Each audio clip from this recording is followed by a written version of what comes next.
Okay, good evening everyone.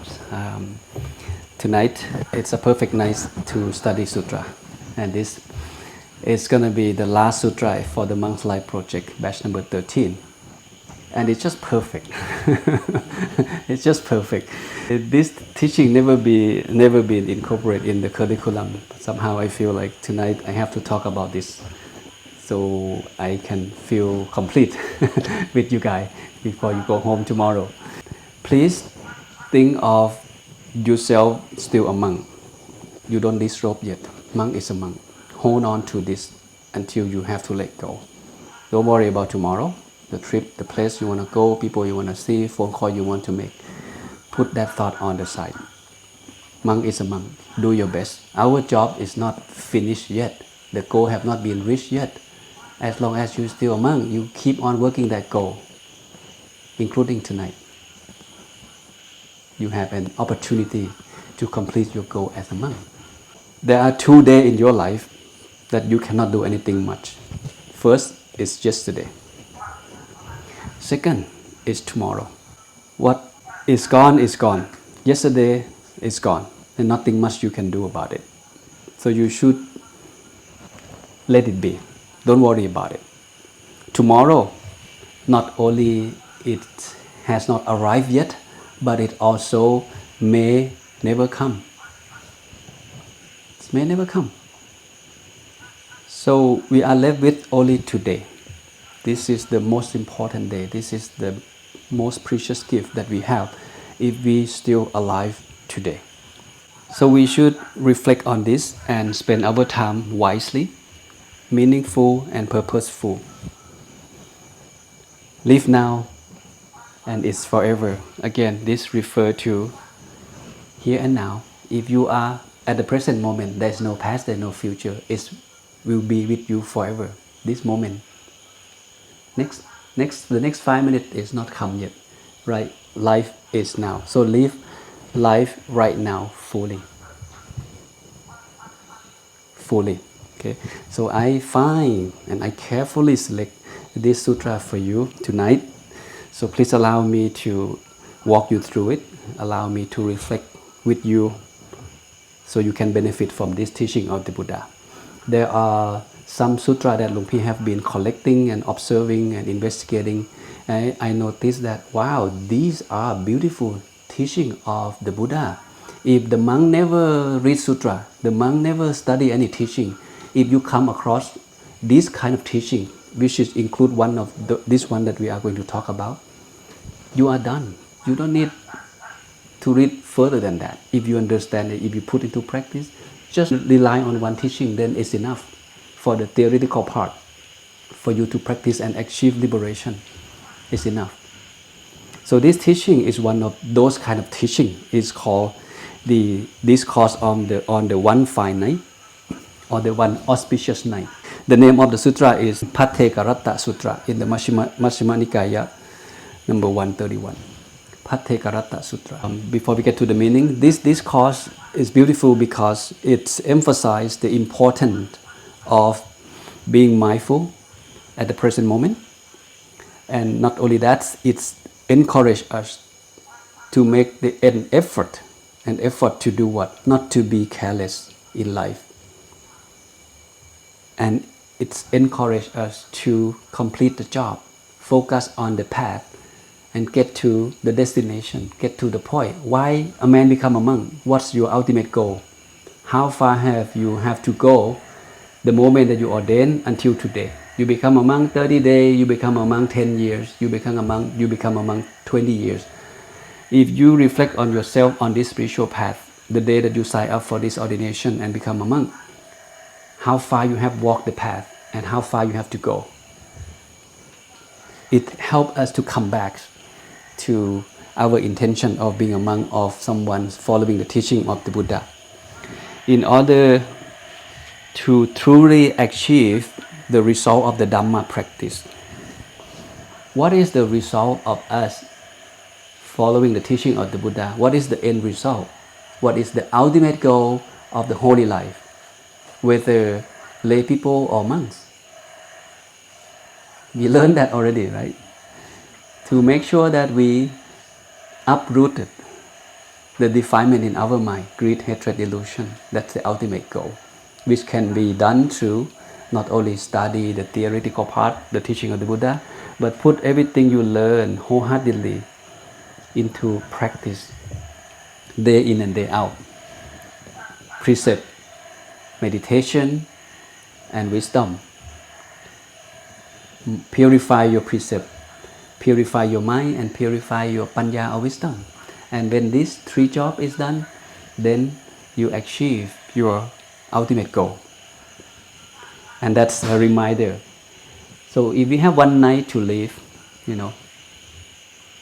or one more day to live, maybe this teaching will encourage us to wake up, get up, and take charge of your spiritual life and do the thing that you're supposed to be doing as a good monk, as a good lay follower of the teaching of the Buddha. Okay, the meaning of the word Bhaddekaratta, there are many meanings. Okay? I just pick up two. If you are interested for more of this, it's easy to find information. First, it means the one who delight in auspicious oneness. Okay, there's another term. Oneness means what, right? Emphasizing the joy found in meditative unities. The oneness means the mind is collected, and you feel delight that your mind is there all night long, collected, perfect peace that you find in your mind. And the second meaning is a good night of mental oneness. It's highlighting the importance of focused meditation practice. That's another meaning. The idea is for a person who wake up to the responsibility of him being a monk or someone who walked down this spiritual path is to get to this understanding that, hey, we sign up for this and time is running out. We should live life mindfully and we should get the job done as soon as possible without getting distraction to something else that's unbeneficial. So when it comes to mindfulness and meditation practice, this teaching also helps us to regain the understanding, the significance of being mindful. We'll get to that in a moment. The sutra starts like this: I shall teach you the passage. I mean the Buddha. Recitation and the analysis. Recitation and the analysis of the one who has one finite. Listen, monk, and apply your mind well. I will speak. This is before the Buddha gave the talk.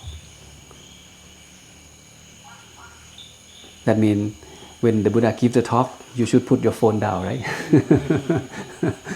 Your eye, your ear have to be with him fully. There's nothing, no chit-chatting, no going toilet, nothing. Just be there. Make sure you be there 100%.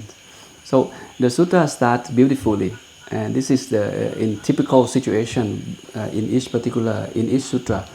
It will start off with the place where the Buddha stay, where he is giving this teaching, the place, the name of the place, the audience, some background of the sutra at the first paragraph, the one that in your hand out. In this sutra, the Buddha gave a talk at Savatthi, at Jetavanaram, the Jetavanaram monastery, which offered by Night-Bhaddekaratta. There's a name in the sutra. Night-Bhaddekaratta, in case you don't know him, he is the foremost male supporter of the Buddha.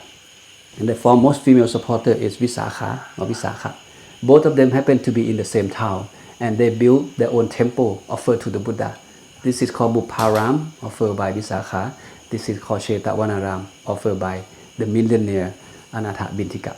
They both were good lay supporters. They lived life very well, and they died in lay life with the achievement of the first enlightenment level, which is was able to attain the stream entry level, become the stream winner.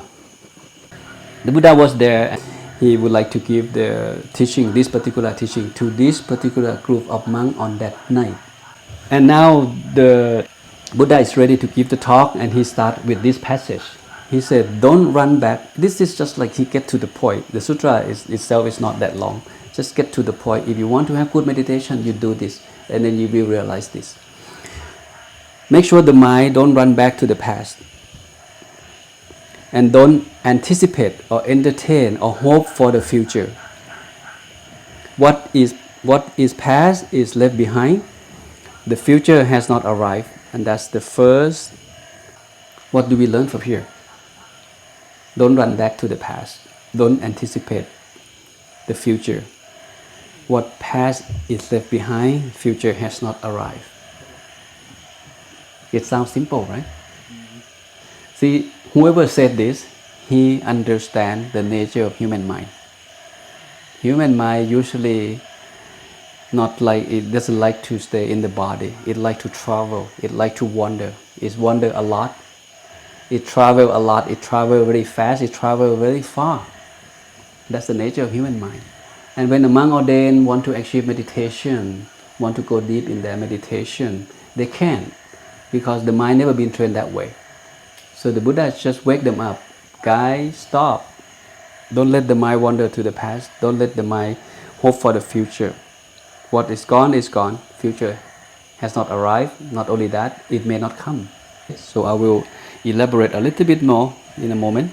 And then he said, and any present phenomenon, you clearly discern in every case, the unfaltering, the unshakable, having known that, foster it. Again, it's short, but it's deep. Phenomenon means Dhamma, right? It's another word for Dhamma. Now the Buddha talk about something quite deep. When we think of phenomenon, what else do we think of? Okay, the Dhamma. What is that Dhamma? That you clearly discern in every case the unfaltering, the unshakable, having known that, foster it fully. If you haven't learned the teaching of the five aggregates, you may not be able to understand this fully, right? Now we talk about the past, Buddha talk about the past, Buddha talk about the future. Buddha encourage us to be at the present moment. My question to you is, what exactly that the mind wander to the past? What exactly that the mind wander to the future? What is it that it go after? What is it that it cling on? It cling on these five aggregates in the past, right? The experience in the past. What you see, you hear, you smell, you taste in the past. People in the past, problem in the past, something you like in the past, something you don't like in the past, something you worry in the future, something you want to be in the future. It's coming down to these five aggregates. The form in the past, the feeling in the past, the perception in the past, the thinking in the past, and the consciousness or the knowing in the past that we cling on. It's nothing else. That is why the teaching of the five aggregates, it's significantly for us to be aware and to make sure that you study them often. You may learn about Four Noble Truths, the Eightfold Path, the Noble Eightfold Path, the Law of Karma, the precept, the dana, the meditation, learn a lot of things. But keep in mind that all of this happening in this very body and mind, in these five aggregates. So if you group them together, you'll be surprised at how, wow, everything that I learned is come from here, is come from this five aggregate. The defilement is in here, Nibbana is in here, hindrances is in here. Everything that we talk about is in here, in this five aggregate. Suffering is from here. Get to know yourself, then you can let go, right? Now we cannot let go the past because we have tanha, we have craving. That tanha forced by ignorance. Then we cling on the experience in the past. We cling on or we hope for something in the future, which again the Buddha paused us that come back to the present moment. Please come back to the present moment. Another way of look at this or try to understand this teaching is, for example, now you are a monk, you shouldn't be thinking as a lay person. Be mindful. shouldn't be thinking of the lay person. Think of a monk. You are a monk. This is you are now in this very moment. You are a monk. What the monk should be thinking, what the monk should be saying, what the monk should be doing. Then you do that. And when it's come to meditation practice, the present moment means, hey, whatever meditation technique that you use, you with that technique 100%. Let's say you've been sitting for 30 days, you learn a lot of technique. Now you have come this far to be able to catch the mind every time the mind leaves the meditation object. Your mindfulness is so strong. You are able to bring it back every time it's wander. It's perfect. Be with it fully. Understand it. Foster that skill. Make sure the mind come back and stay with you. It's going to stay longer and longer. Eventually it's going to be more obedient than before, than 30 days ago. Now you have that built already. Reflect on it. Master it. Sustain it. Take it with you even when you have to go home tomorrow. And that's the present phenomenon that you clearly discern in every cases. Let go the 5 aggregates. Cling on the 5 aggregates. Yesterday, last week, last month. Even tomorrow, okay. Again, put that on hold. Come back here and now. And this is the reason why people have stress and depressed. Why people have wandering thought, because they cannot stay at the present moment. Whatever we think is always something in the past, either something in the past or something that might not be happening at all in the future that we worry about. According to the scientific research, it says 47%, right? That human beings spend time on each day of something that not in the present moment. That's why people have stress and depression. And the thought will keep on coming back non-stop if you don't know how to be mindful of your thought. Today is the day to keenly work. Who knows, tomorrow may bring death. Wow. Now the Buddha gets to the point. For there is no bargain to be struck with death and his mighty horde. Or the Mara. They are more powerful than us. When death comes, no one can help. There's a sign somewhere in this tree that, father, mother, wife, children, teacher, no one can help. And one time, Luang Por said, even you are able to invite all the angels from every heavens come to your rooms where you are dying on your dying bed. They cannot help you. None of them. Sad, right? So wake up. Spend your time wisely. Practice meditation. Tomorrow may not come. Because of death. If death comes, then you cannot do what you want to do. Whatever you've been wondering in the past, whatever you've been worried for the future, none of that benefit you. None of that. It's like empty. You spend time on something that emptiness. And I was thinking of something like I never thought before. When I read this sutra lately, I feel like, wow, this life, we experience suffering, pain, separation, associate with something we don't like, separate from something we like. We not always get what we want. My mom died, my dad died, my uncle died. People that I know, I love died, just come back from the funeral. I have attachment to a lot of things. So this whole life is about attachment. And if I die, if from the future life perspective, if I look back, what I see is attachment, suffering that I have been worried for my whole life, and then I die. I born again, I attach to something else, new parents, new wife, new kid, new teacher, new separation, and then die again, go to the next life. When you look back, it's just emptiness. So why don't I just learn how to let them go now, to be at this very present moment and enjoy the moment. Enjoy the moment, because no matter what, we still have ignorance, we still have tanha. We're going to crave anyway, we're going to cling anyway, we're going to attach anyway. But do our best to guard our sense door, not to attach. Let go, so we can be happy, at least a little bit, at least in this very moment. And the reason we are not happy, because the mind is not with us. The mind, you place the mind with the wrong place. As always, every time the mind leaves the base, leave the body, it's always run into something that it cling on. In one teaching, the Buddha talked about the domain of the Mara. The domain of the Mara. Leave this body to any places in this universe. That's the domain of the Mara. What you see, what you hear, what you smell, what you taste, what you touch, is a domain. It's a trap that's waiting for you to get there and get trapped. The only place that's safe is the center of the body. The only place that's safe is inside the body. If you can maintain the mind with mindfulness skill, make sure the mind is here with you 100%, you are safe. That's the essence of the teaching of Satipatthana Sutta, to be safe from the domain of the Mara. You may feel like you're strong and mindfulness, I'm going to expose myself to those traps to see what happens. And that's careless thinking. As the new monk, if you start to associate with a lot of lay people, talking to a lot of women, start teaching the Dhamma, be careful, because you're not that strong. That's something I learned. And add on to that, the Buddha said, not only you, the new monk, you protect your precept, but you don't crave to be famous. Teaching the Dhamma is not for people to respect you. The purpose of giving the Dhamma talk is for the audience to understand the teaching of the Buddha.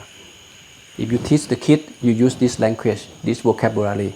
If you teach the business people, you use different contexts. Make sure they understand. It's not for them to respect you as a teacher. And then you become famous, gain fame, gain possession, necessity. That's not the purpose. Okay, there's a lot of things that involve. Keep on learning it. Better, this is another teaching, not in this sutra, that I incorporate together, which is relevant to the teaching that we learn. Better is to live just one day, virtuous and meditative, than to live 100 days. This is one day, this is 100 years. Immoral and uncontrolled. So the Buddha placed, emphasize on not the length of time that we can live, but the quality of time that you spend in your life. A man can live 100 years, but break precept every day. Immoral, uncontrolled. Comparing to a man who can live one day, but virtuous, observe precept and meditative. This one is better. This one is recommended. There was a story of a man who never observed precept. He was the servant in that house, and that day, that house happened to be the faithful, follower to the Buddha. And every Uposatha day or the Buddhist holiday, everyone in the family observe 8 precepts, including the infant. They don't feed infant in the evening. Have the infant observe 8 precepts. And the guy just new to this environment. He said, "What are you guys doing?" They said, "Oh, we observe 8 precepts." "What is 8 precepts? Can I observe too?" He willing to try, but because he just got there, long trip, he don't know what it is, but he willing to try. He observed 8 precepts half day. No food after lunch, and in the evening he died. Sounds sad, right? But it's worth it. He was born in a happy realm. Just observe 8 precepts half day. Look at you guys. Observe how many precepts in the past 30 days. How many merit you put in your bank account? Okay, so secure your precept. Okay, in this 30 days you gain a lot of merit, gain a lot of wisdom. So that's pretty much the teaching that the Buddha introduced to the monk. Let's recap again. In order for you to be successful in your meditation, you don't let the mind wander of the past. You don't let the mind wander of the future. Don't worry about it. Do your best to be mindful. Keep the mind at the present moment. And don't be lazy, because death may come, right? Oh, I'll meditate tomorrow. Oh, I'll read book tomorrow. Oh, I'll make donation tomorrow. Who knows that you can wake up tomorrow? That's careless. And the present moment, the Buddha add on that for you. If you already know how to meditate, know how to still the mind, know this technique work for you, know that you feel very comfortable with the technique that you are practicing, go ahead, observe it, master it, be with it.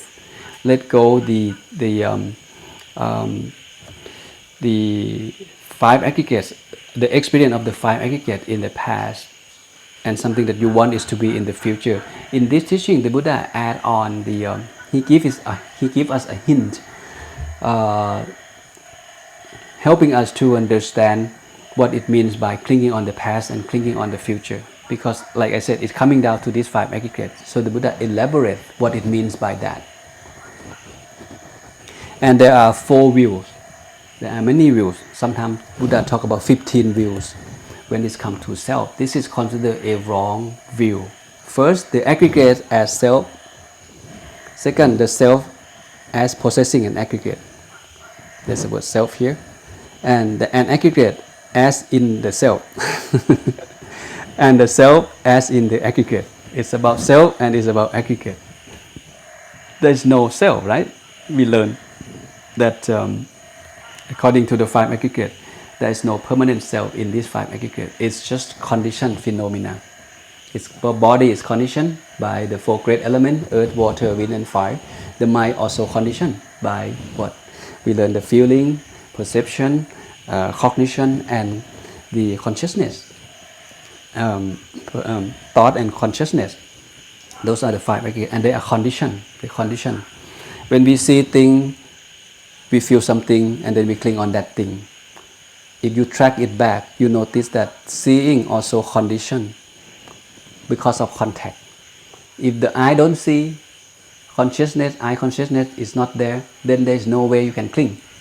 Like a man was born blind and deaf, he cannot see and he cannot hear. You give him the new iPhone, he feel nothing. A cheap phone or expensive phone, he feel nothing. He don't even know how to use it. There's no clinging on the object. He don't know what is beautiful, what is handsome means, because he cannot see. So contact is not there. Everything is conditioned. If we cling on this, we will be suffering.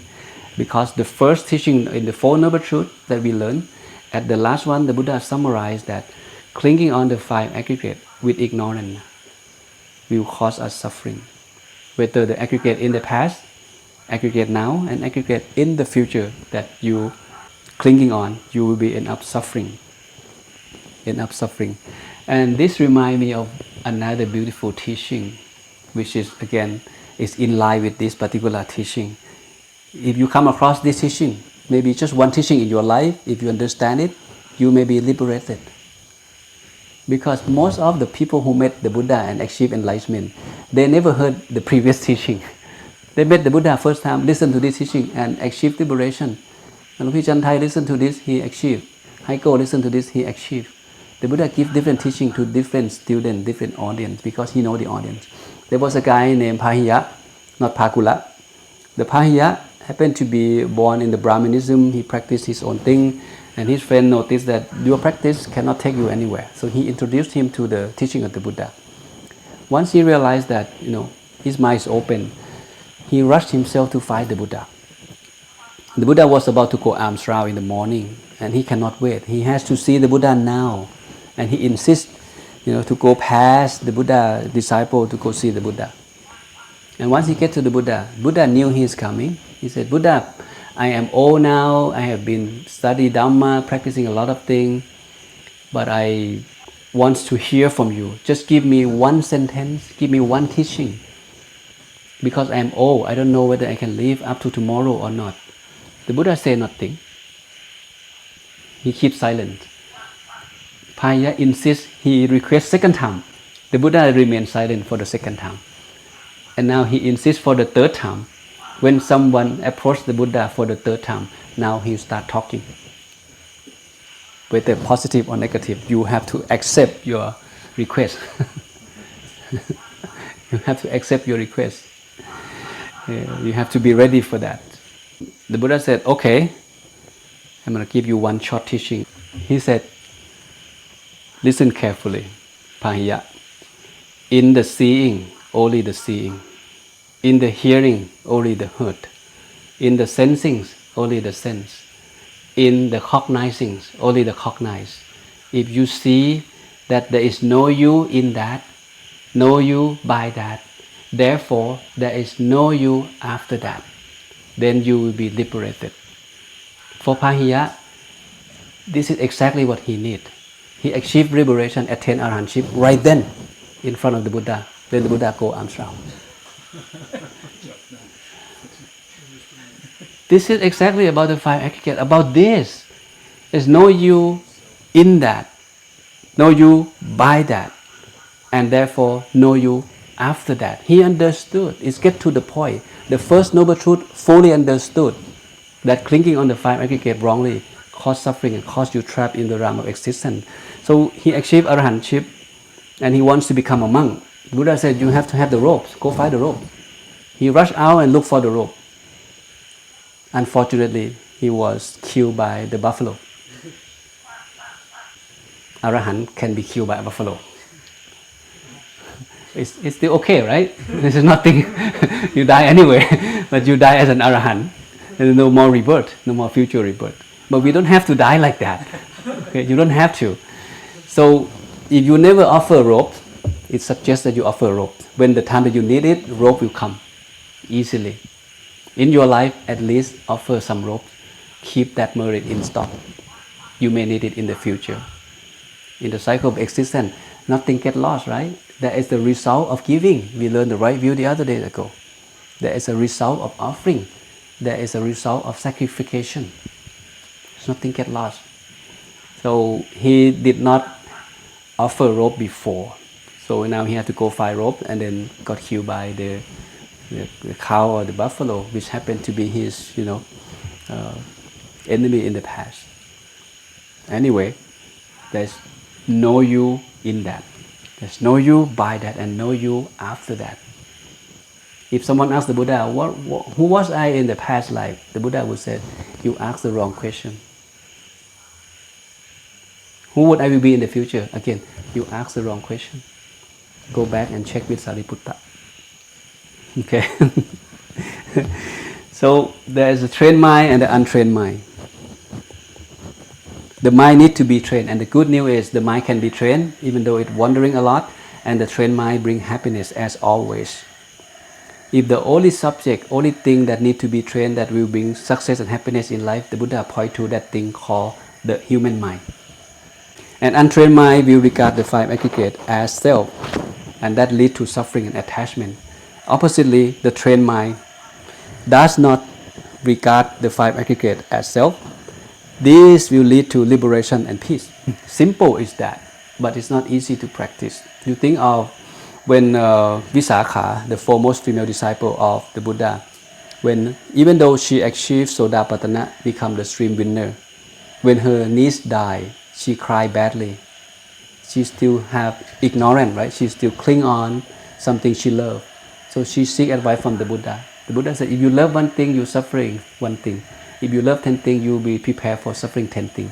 If you love 100 things, 1,000 things, you prepare for 1,000 suffering. She understands and she let go that attachment.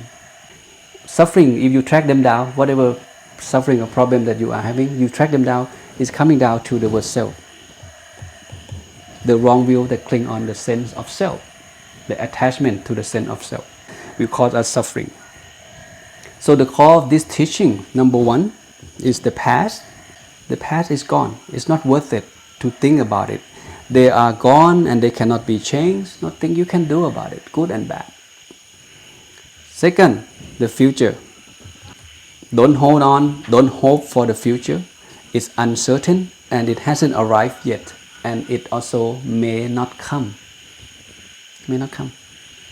Number three, the present moment. See the present moment with the clear insight.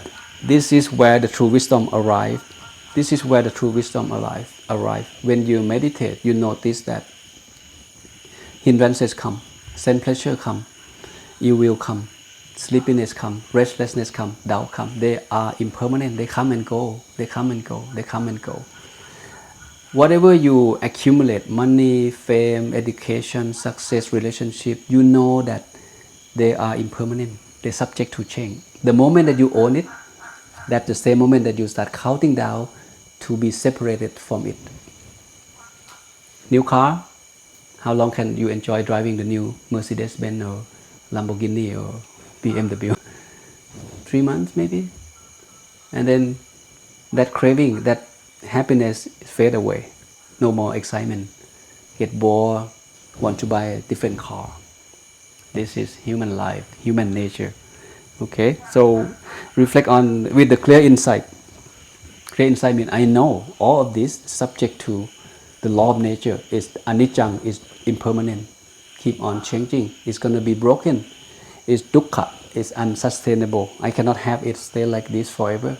And it's also subject to non-self characteristic, which is uncontrollable. Nothing much you can do. Separation will come, whether you leave them first or they leave you first. And number 4, the teaching teach us to not to be lazy when it comes to practice the Dhamma. Work ardently. This is the word that found in Satipatthana, right? The Atapi Satima Sampachano. We learn the Atapi Satima Sampachano. This perseverance, incorporate with mindfulness and the Sampachanya, will lead you to have a good concentration. If death could come at any moment, you breathe in and you don't breathe out, you die. You breathe out and you cannot breathe in, something stuck in your throat, you die. Life is so short. This creates a sense of urgency that fuels spiritual growth. If you feel like, meditate tomorrow, wake up. Meditate a little bit before you go to bed. Today is too cold, today is too hot. Meditate tomorrow. And that's heedfulness, that's carelessness. So the Buddha helped us to wake up through this truth. Living in the present, be invincible. Be invincible. Cultivate a mind that is unshakable in the face of present circumstance. Be mindful. Because if you're not mindful, you give rise to hindrances, you give rise to defilements. Remember we learned the other days, if all the defilement in front of you, thousands of them, millions of them, all the enemy in front of you, if you can have one thing in present, you can be safe from them. And that thing point to sati or mindfulness. Because with sati, it gives rise to the investigation element, which is sampachanya. Then you know what to do. Second, remain undefeated. This is another beautiful suggestion. Do not allow present state to overwhelm or defeat you. Stay centered. This is what? Upekha, right? Equanimity. And we learn that this is one of the number 7 of 7 factors of enlightenment. Start from mindfulness and then you get to ubekha at the end of the tunnel. So why don't you wait until the end of the tunnel? Why don't you do it now? Every moment, learn how to be neutral. Neutralize the mind. Unplug the negativity that coming to your thought. Let it go. Don't keep formulate the thought. Don't let that thought stay with you more than 1 minute. It's going to be difficult to stop. As soon as you're mindful, let it go. Catch it. That means you recognize it. You release it. You relax. And then you return. It's 4 hours. Recognize it, release it, relax, and return back to your state of mind. And the third one is practice ardently, diligently. Effort or energy is the right effort that we learned from the Noble Eightfold Path, right? Engage in meditation and mindfulness practice day and night with dedication. This is another thing that I think we come across this many times, right? That's something that there is a teaching that the Buddha gave to encourage us, to motivate us, that if you have 4 of these, you are getting closer to Nibbana day in and day out. Among all the teaching, the Buddha picked 4 things, right? For you to be what? You guard your sense door, you moderation in eating, you practice the wakefulness, right? And then you observe precept. If you have these 4, then you are closer to Nibbana every day. In fact, the Buddha subtract these 4 things from the 13 practices that in the Mahasappura Sutra, the one in your handout. So live in the present moment. So now, this is what we learn. Don't run back to the past. Don't anticipate the future. Don't hope for the future. What past is left behind, the future has not arrived. And any present phenomenon, you clearly discern in every case. The unfaltering, unshakable, having known that, foster it. Okay? If you already know how to keep the mind inside the body, keep the mind with the breath, nurture it, foster it. Don't let the mind wander. Today, the day to keenly work. Who knows? Tomorrow may bring death. Tomorrow death may come. For there is no bargain to be stuck with death and his mighty horde. There's no way we can negotiate when death comes. You cannot tell the Mara, can I stay one more day? I haven't finished my business yet. You cannot. There's no negotiate. One who keenly meditates like this means all of this. Tirelessly all night and all day, that is the one who has one fine night. So declared by the sage, peaceful sage, wise people, the one fine night. Tonight is the night. Tonight is the night. You guys still among. Okay, the job has not finished yet. Okay, get back to your practice. Do your best to see, how deep you can go in your meditation practice. So in conclusion, the path to be Bhaddekaratta is number one, to focus on the present. Okay, cultivate awareness of the present moment. Second, to develop insight of whatever in front of you. Okay, reflect on the nature of reality in front of you. And don't be lazy. Continue to practice ardently, day in and day out. Cultivate the habit. Be disciplined, and then you will become a person that can be called the Bhaddekaratta. You deserve to be called Bhaddekaratta. Okay, so I'll finish with this one. This is the last slide for tonight. This is found in another teaching, not in this teaching. It's just perfect relevance. Let the past wither away. The past wither away. Let what comes later be nothing. Be nothing. Nothing means nothing. It's empty. If you grasp not anything in between, you will be wonder about calm. This is peace.